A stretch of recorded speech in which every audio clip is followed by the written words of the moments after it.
Welcome to the Timeless Tales Library, where stories cascade like gentle waterfalls, washing away the day's burdens from your mind. I'm Oliver, your host, and tonight I'll be sharing a soothing tale to ease your mind and guide you gently towards sleep. The Timeless Tales Library is made possible by listeners like you. If you've found comfort here, please subscribe and help us continue creating these peaceful stories.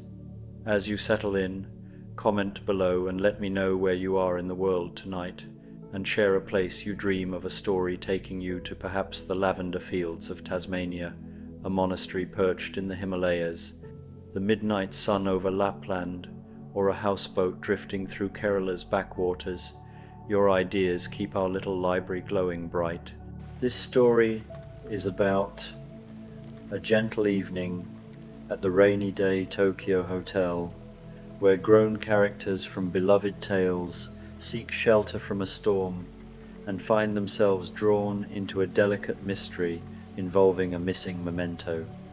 Together, over steaming cups of tea and quiet conversation, they piece together clues in the most soothing way possible, discovering that sometimes the greatest mysteries are solved not with urgency, but with patience, warmth, and the comfort of unexpected companionship. Now, close your eyes and breathe slowly. Let the weight of the day lift from your shoulders.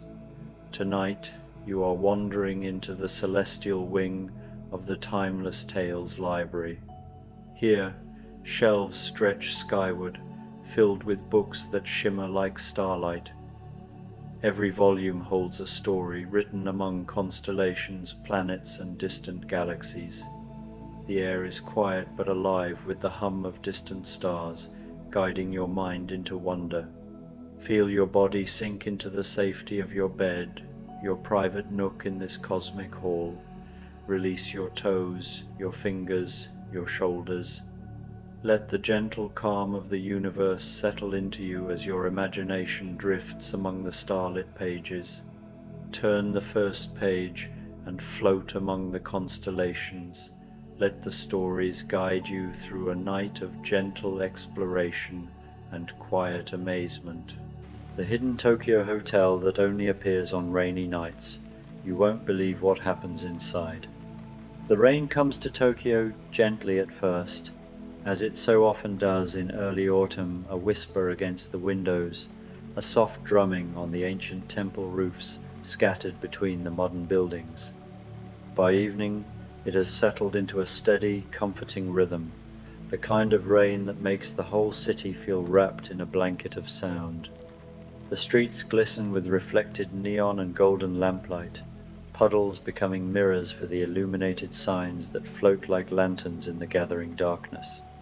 You find yourself on a quiet side street in a neighborhood that feels both familiar and dreamlike, somewhere between Kagurazaka and Yanaka, where old wooden buildings still lean companionably against one another, their weathered facades speaking of decades of rain just like this.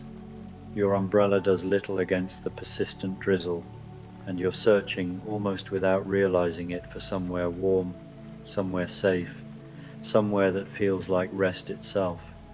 And then you see it, the rainy day Tokyo Hotel. It stands between a closed antique shop and a darkened cafe, 3 stories of warm wooden architecture with paper lanterns glowing softly beneath the eaves.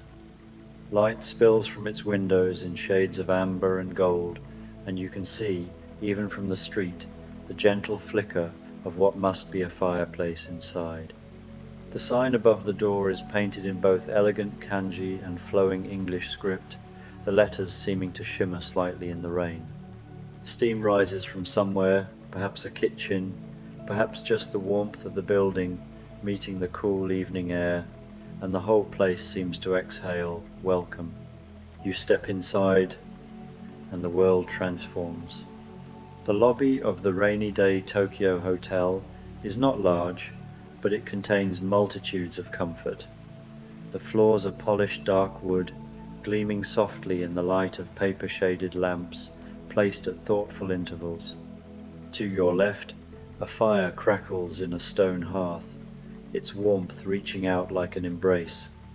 The walls are a gentle cream color, decorated with watercolor paintings of rainy Tokyo scenes, umbrellas clustered at crossings, rain-soaked gardens, the soft blur of the city through water-streaked windows. Low tables are scattered throughout the space, each surrounded by cushions and comfortable chairs, with fabric in shades of deep blue, soft grey, and warm terracotta.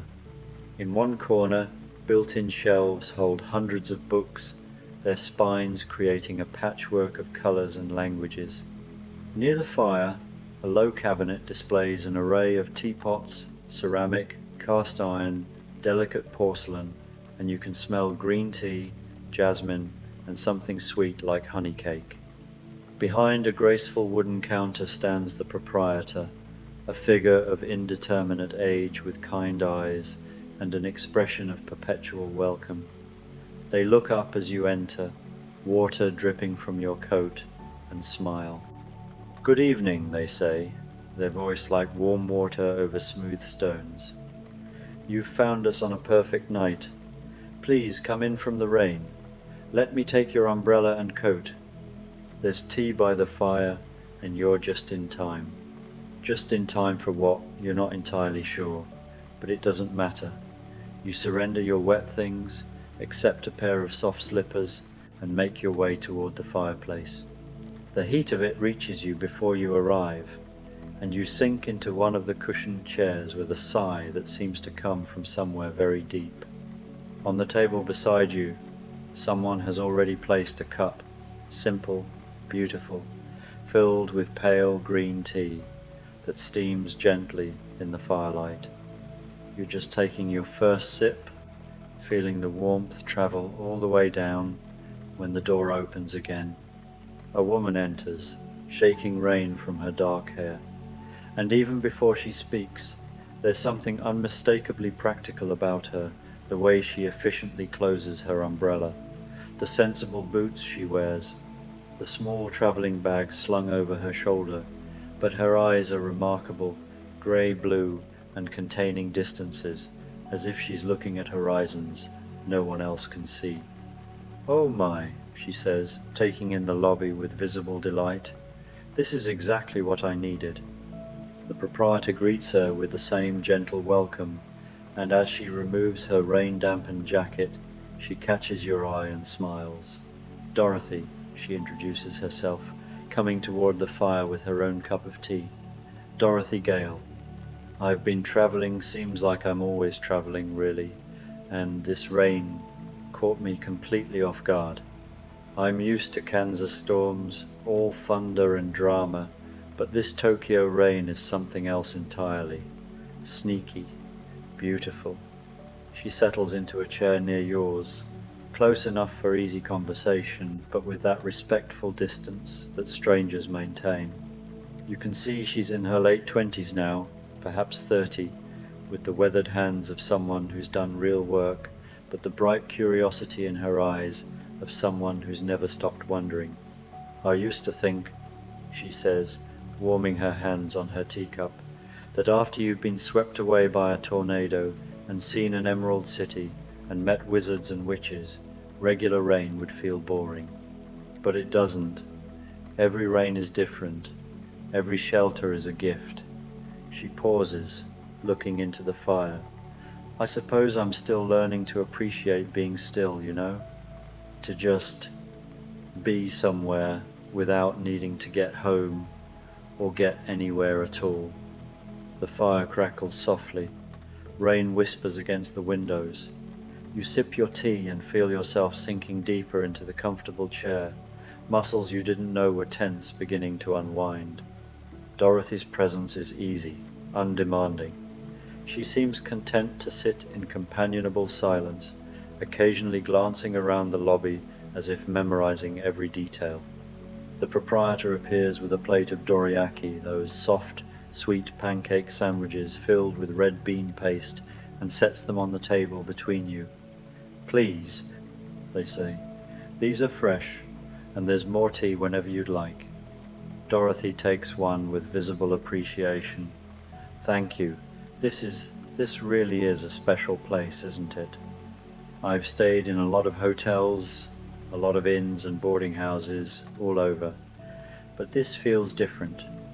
Before you can respond, the door opens a third time. The woman who enters is younger than Dorothy, mid-20s, perhaps with blonde hair pulled back in a somewhat disheveled bun and the most extraordinary eyes you've ever seen, bright and observant and containing something almost mischievous. She's wearing a blue dress under a sensible coat, both quite wet, and she's carrying what appears to be a vintage leather journal tucked under one arm. "Oh," she exclaims, and her voice has a melodic quality to it, like she's perpetually on the verge of asking a fascinating question. "Oh, how curious. I was just walking, and I took a turn I was certain I'd taken before, but the street was entirely different, and then there was this hotel where I was absolutely sure there'd been well, I don't quite remember what I thought would be there, but it wasn't this, and yet here seems to be exactly where I needed to be. Does that ever happen to you?" She directs this question to the room at large, while the proprietor helps her with her wet coat. Dorothy grins. "All the time," Dorothy says, though usually with tornadoes involved. The newcomer laughs a delightful, bright sound and makes her way to the fire, claiming another chair in your growing circle. "I'm Alice," she says. "Alice Liddell, though most people just call me Alice. I'm a writer now, or trying to be, cataloguing curious things I find." Which is harder than you'd think, because once you start looking for curious things, you realize absolutely everything is curious if you look at it properly. She sets her journal on the table with care and accepts tea from the proprietor with both hands, inhaling the steam with evident pleasure. "Proper tea," she says with satisfaction. "Not too hot, not too cold, not trying to make you shrink or grow or turn into something else entirely. Just tea being perfectly, wonderfully tea." Dorothy raises an eyebrow, intrigued, and you sense she's recognized something in Alice's words. A fellow traveler of strange places, perhaps. But before anyone can ask, Alice has pulled her feet up under her in the chair and is looking around the lobby with that bright, cataloguing gaze. "Do you know what I love about hotels in the rain?" she asks, no one in particular. "They're like little worlds complete unto themselves. You step in from the wet and the cold, and suddenly you're somewhere entirely different, with its own rules and comforts and mysteries. Hotels always have mysteries, don't you think? Little ones, usually. Which room is coziest? Where the best tea is kept? Why that one floorboard creaks?" As if in response to her words, there is indeed a soft creak from somewhere above, not alarming, just the sound of an old building settling, a comfortable sound. The three of you fall into easy conversation then, the kind that happens naturally among strangers who've all sought the same shelter. Dorothy talks about her travels, consulting for rural development projects, helping small communities improve their infrastructure.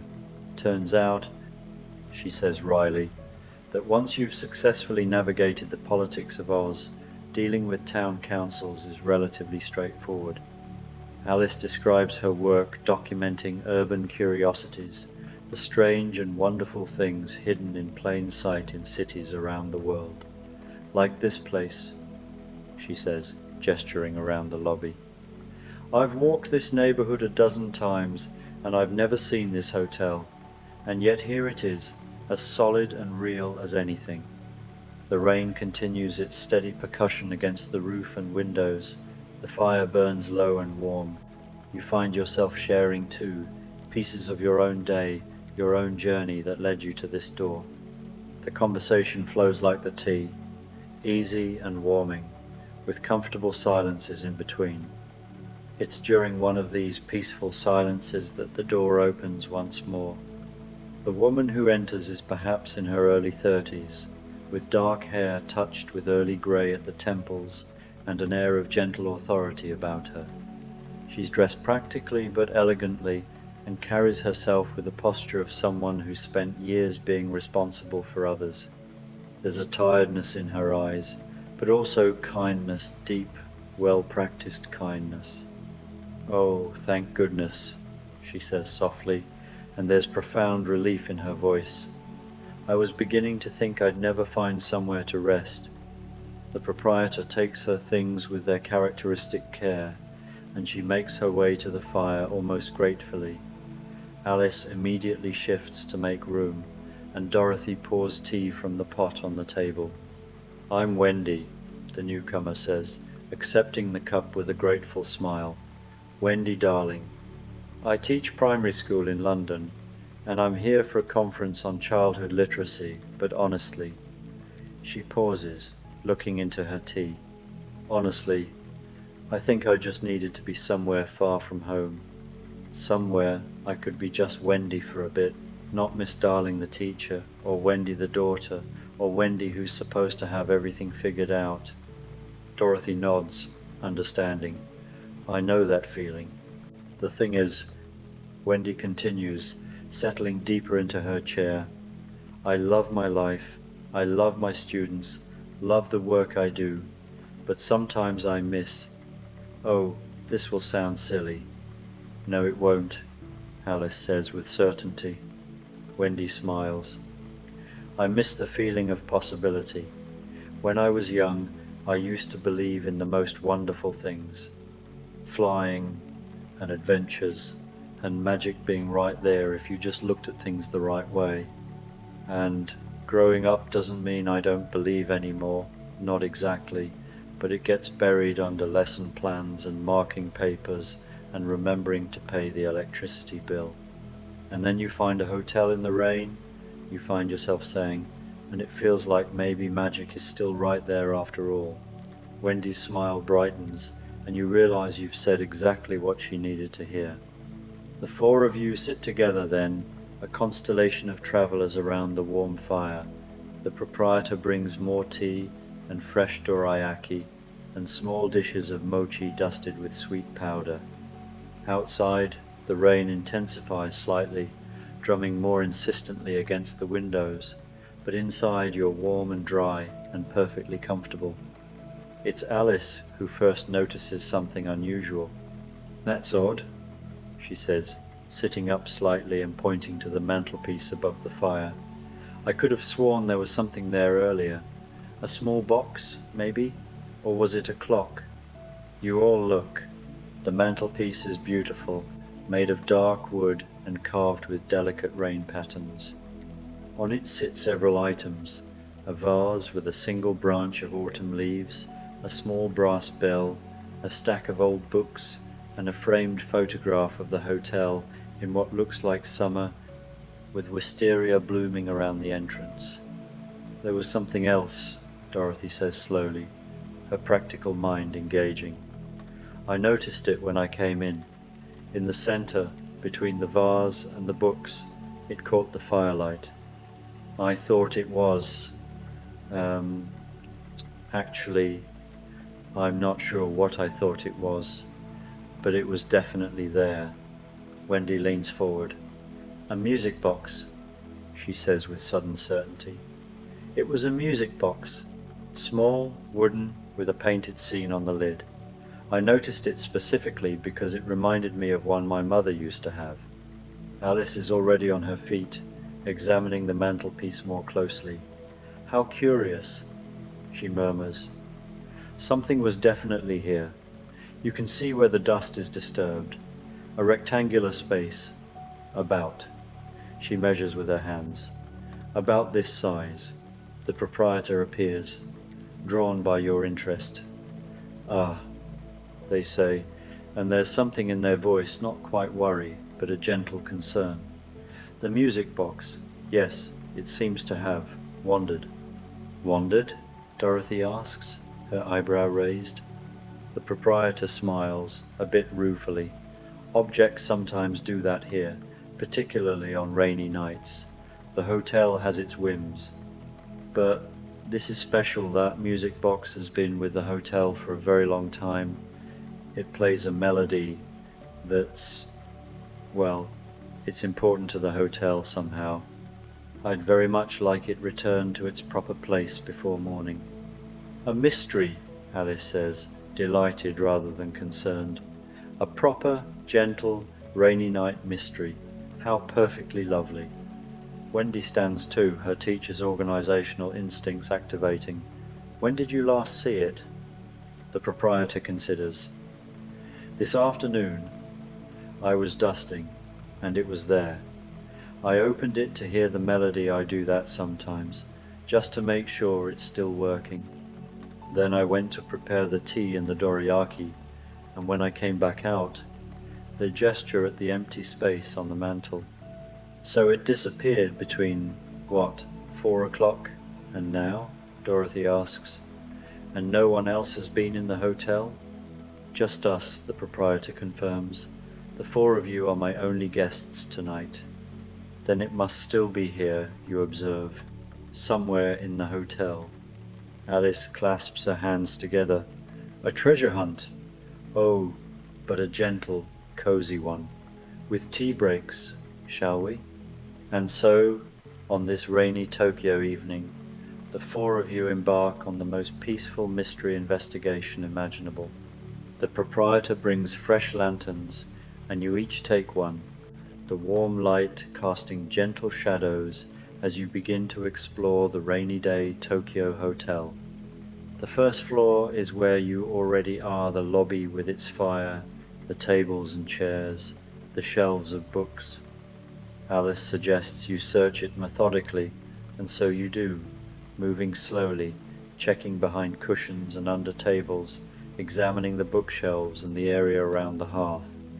The search itself is pleasant, each corner of the lobby revealing new details you hadn't noticed before. Old photographs of Tokyo in the rain, a collection of vintage postcards, a small shrine in one corner with offerings of rice and sake. "Not here," Wendy says eventually, but she doesn't sound disappointed. "Shall we try upstairs?" The stairs are wooden and warm under your slippered feet, creaking companionably as you climb. The second floor contains the guest rooms, 5 of them, each with a name painted on a wooden plaque on the door. The cloud room, the garden room, the story room, the dream room, the rain room. "Oh, I must see inside these," Alice breathes, and the proprietor nods permission. You open the doors one by one, and each room is a small marvel. The cloud room has walls painted in soft whites and greys, with what looks like actual clouds drifting across the ceiling, some trick of projection or light. The garden room contains more plants than should reasonably fit, creating a small indoor forest around the bed. The story room has walls covered in pages from books in dozens of languages, lacquered to preserve them. In each room you search gently, looking under beds, checking windowsills, examining the beautiful built-in shelves and alcoves, but the music box remains elusive. "The dream room," Dorothy says, opening that door, and you all step inside. This room is painted in deep, soft blues and purples, with white stars painted across the ceiling and walls. The bed is piled impossibly high with pillows and blankets, and gossamer curtains hang from the ceiling, creating a canopy that makes the whole room feel like you're inside a pleasant dream. Wendy immediately goes to the window seat, lifting the cushions to check beneath. "It's such a lovely box," she says as she searches. Or it was, in that brief moment I saw it. It had a painted scene, children flying over a city at night, with stars all around them. It made me think of stories I used to tell. "What did the melody sound like?" you ask the proprietor. They hum a few notes, a simple, achingly beautiful tune that seems to contain both sadness and joy, like remembering something precious from long ago. "I know that tune," Alice says suddenly, "or something like it. My sister used to sing something similar." But the music box isn't in the dream room either, nor in the rain room, which has walls painted with perpetual rain and a sound system that plays gentle rainfall when you switch on the light. The third floor? Dorothy suggests. Up you go. The stairs narrower here, more intimate. The third floor is different from the others. It's a single large space, part library, part conservatory, with a glass ceiling through which you can see the rain falling. Bookshelves line every wall, reaching up toward the ceiling, and there are reading nooks with lamps and comfortable chairs scattered throughout. Plants grow in large pots, their leaves almost touching the glass above. Oh, Wendy breathes. This is magical. You spread out, each taking a section to search.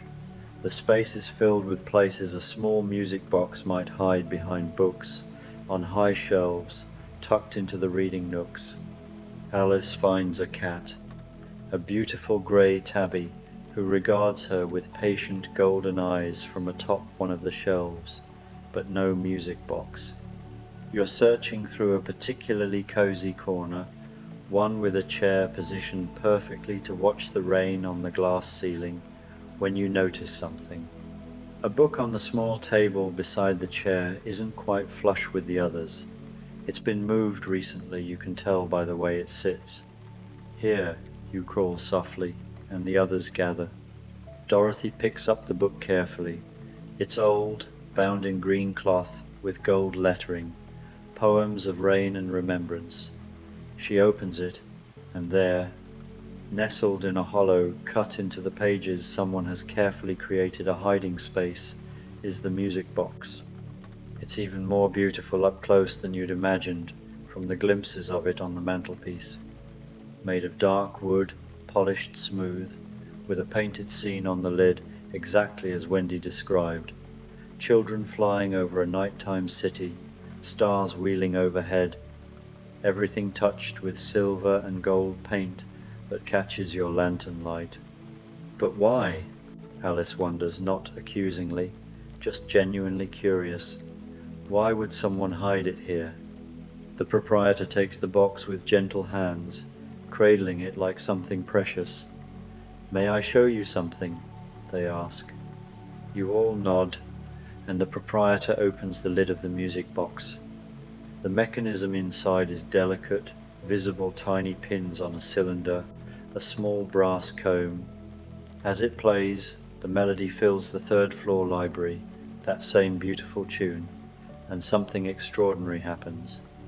The rain on the glass ceiling seems to synchronize with the music, creating a pattern, almost like the rain is dancing.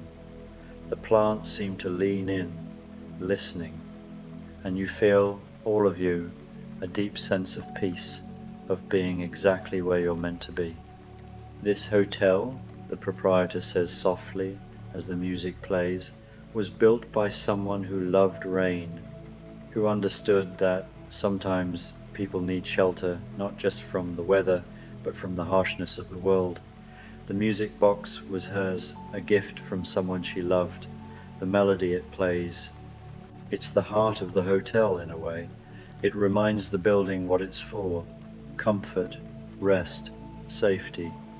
The music slows, coming to its gentle conclusion, and the rain returns to its normal rhythm. But who hid it? Wendy asks gently. The proprietor looks up at the cat, still sitting on its high shelf, tail wrapped neatly around its paws. Cats have their own sense of what's important. I think perhaps someone thought it would be safer up here, away from the fire, protected. They didn't understand that the box needs to be by the hearth. That's where it does its work best. Alice reaches up to stroke the cat, who graciously permits this. She was trying to help, Alice says with certainty, in her own way. Yes, the proprietor agrees. I think so. Shall we return it to its proper place?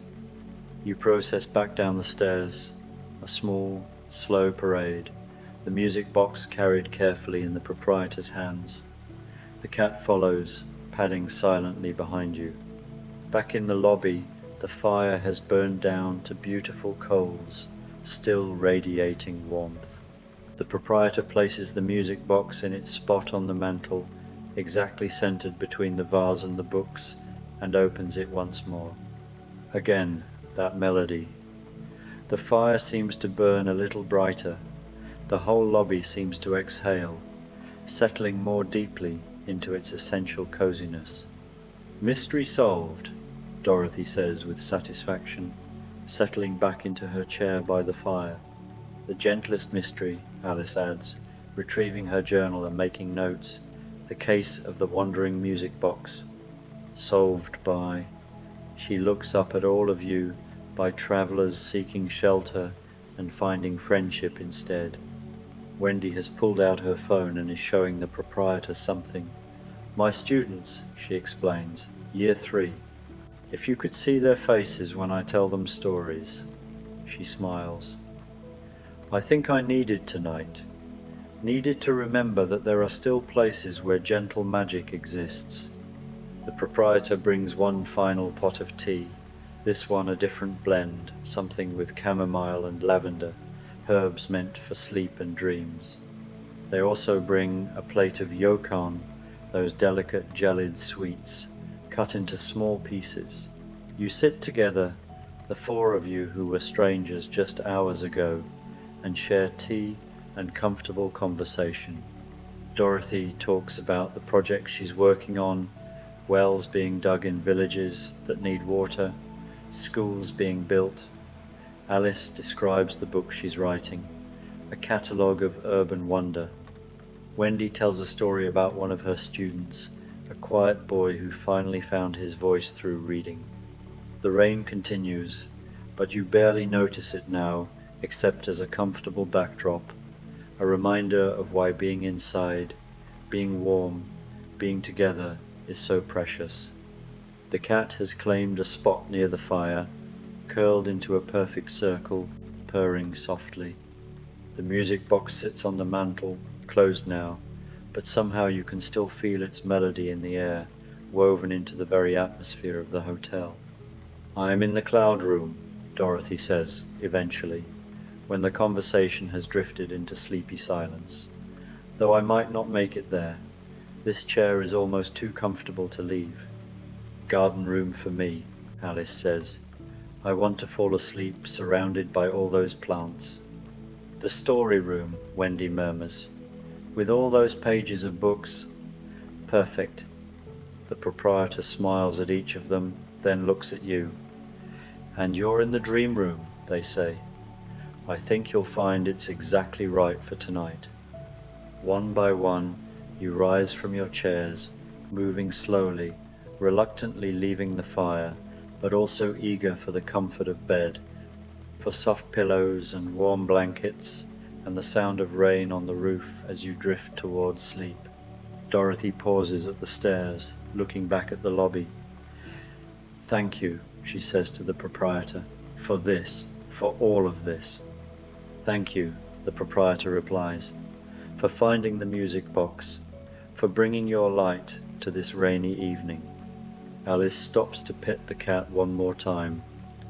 You're a very clever cat, she tells it seriously, even if you did hide the music box. I understand completely. Sometimes the most important things need protecting. Wendy is the last to climb the stairs, and she turns at the landing. Will you be here tomorrow? She asks. The hotel, I mean.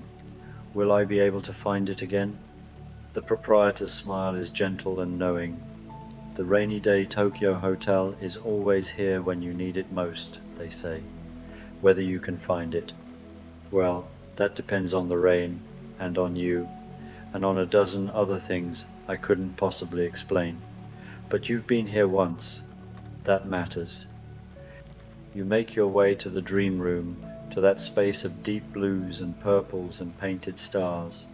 Someone, the proprietor, surely has turned down the bed, and the pillows are fluffed and waiting. There's a glass of water on the nightstand, and a small sprig of lavender in a tiny vase, and the gossamer curtains around the bed move slightly in the warmth rising from the radiator. You change into the soft sleeping clothes you find folded on the chair. They fit perfectly, as somehow you knew they would, and slide between sheets that are cool and smooth and smell faintly of fresh air and sunlight. The pillows embrace your head, the blankets settle over you with perfect weight, and through the window you can see the rain still falling on Tokyo, gentle and eternal. Somewhere in the hotel, you hear the faint sound of the music box playing one more time, or perhaps you're imagining it, or perhaps it's playing in your memory. That melody about rain and remembrance, about shelter and comfort, about finding unexpected friends in the storm. Your eyes grow heavy, your breathing deepens and slows. The last thing you're aware of is how completely, perfectly safe you feel, not just in this bed, in this room, in this hotel, but in the world itself, which contains such places as this, such kindness, such gentle magic. The rain whispers on, the hotel keeps its vigil, and you, nestled in the dream room of the rainy day Tokyo hotel, drift into the deepest, most peaceful sleep imaginable, where you dream of music boxes and firelight, and the sound of rain falling forever on a city that knows how to shelter those who need it most. Somewhere on the mantelpiece, the music box sits in its proper place, its melody silent now but waiting, always waiting, for the next traveller who will need to hear it. The fire burns low and warm. The cat sleeps, and the proprietor sits in their chair by the hearth, keeping watch over it all, this small haven of comfort in a city of millions, this place that exists in the gentle space between reality and story, between waking and dream. The rain falls on Tokyo, and you sleep, and all is well, and all manner of things are well, in the coziest hotel in all the world, on the rainiest, most peaceful night you can possibly imagine. Rest now, dream gently, the hotel will keep you safe until morning.